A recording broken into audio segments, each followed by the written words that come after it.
Alors, mes chers amis, salut à vous. Ici, nous sommes par exemple dans les embouteillages.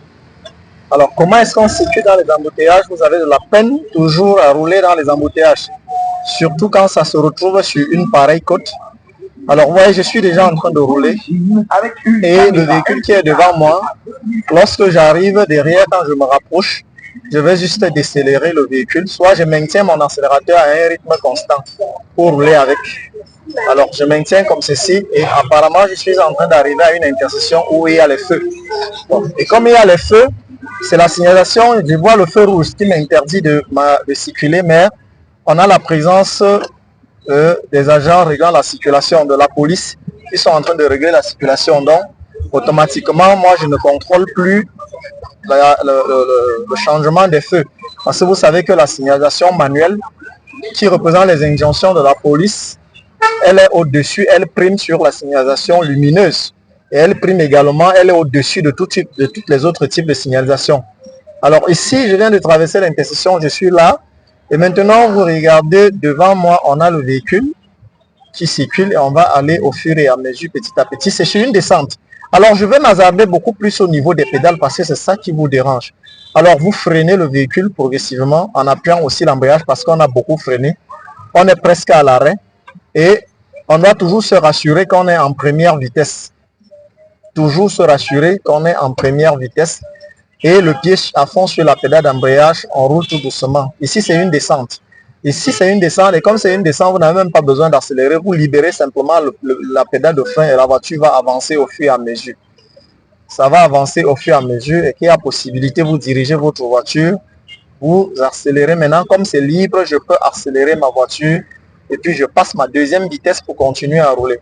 Alors, je fais l'effort de rester sur ma voie. Vous voyez comment la route est tracée. On a une ligne discontinue qui est à votre gauche et une autre ligne discontinue qui est à votre droite qui sépare le parking. Alors, je fais l'effort de rester au milieu de ces deux lignes-là. Je fais l'effort de rester au milieu. Là, je suis dans ma voie de circulation. Je vous avais expliqué la dernière fois qu'il faut regarder la route à distance et se rassurer qu'on est au milieu de sa voie de circulation.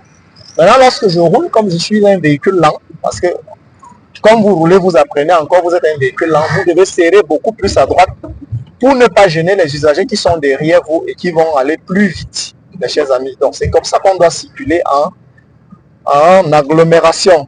Je regarde la route loin devant moi.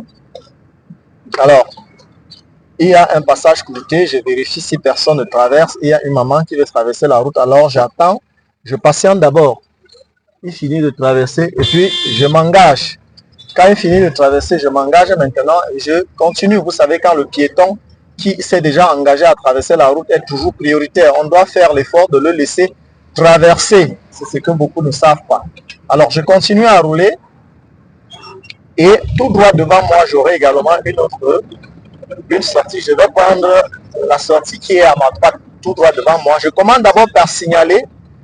Je ralentis, je cesse d'accélérer, je réduis ma vitesse et puis je n'oublie pas de rétrograder pour revenir en première vitesse. En appuyant l'embrayage, je rétrograde, je passe ma première vitesse et je lève le pied sur l'embrayage.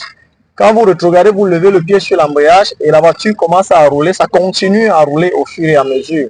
Donc voilà comment vous devez vous comporter sur les pédales. Donc, on doit mettre la première et lever le pied sur la pédale d'embrayage. Quand vous mettez la première, vous levez le pied sur l'embrayage. Ça fait avancer le véhicule progressivement. Donc, votre voiture ne ralentit pas. Alors, une fois qu'on est entré, on va accélérer, passer la deuxième vitesse. Alors, en appuyant sur l'embrayage à fond, et puis on passe à la deuxième vitesse, on libère également. Devant moi, je dois également aller à ma gauche. Je signale également à l'aide de mon intention, de mon clignotant. Alors, pour aller à ma gauche, je vais avancer au fur et à mesure. Il y a les véhicules qui viennent en face. Alors, ces véhicules qui viennent en face sont prioritaires. J'attends d'abord, ils passent. Et quand la route est libre, maintenant, je peux tourner mon volant et me rassurer que je suis en première toujours. Alors, une fois que je suis en première, je peux accélérer également le véhicule pour aller plus vite.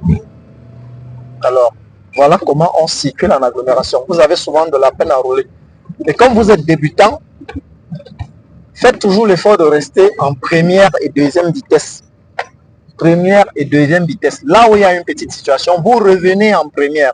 Devant moi, j'ai également une autre petite intersection. Je dois aller à ma droite. Alors, je me rassure toujours, je reviens en première, je lève le pied sur l'embrayage, ça me permet de rouler. Alors, quand je mets la première, je lève l'embrayage, alors mon véhicule continue à rouler.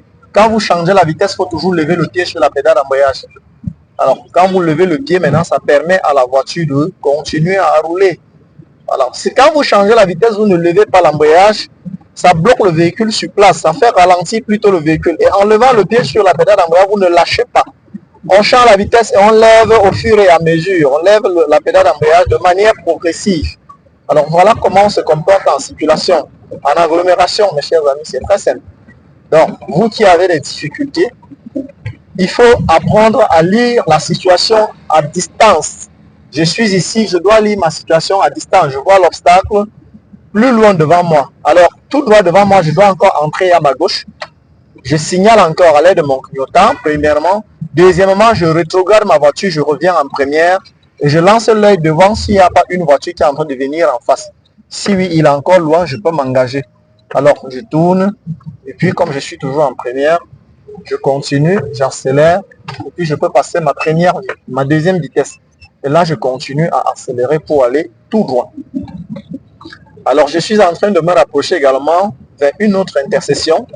C'est pour ça qu'on vous a dit qu'il faut beaucoup de vigilance lorsque vous circulez en agglomération parce que à l'agglomération, la circulation est dense, il y a toute une multitude d'intercessions.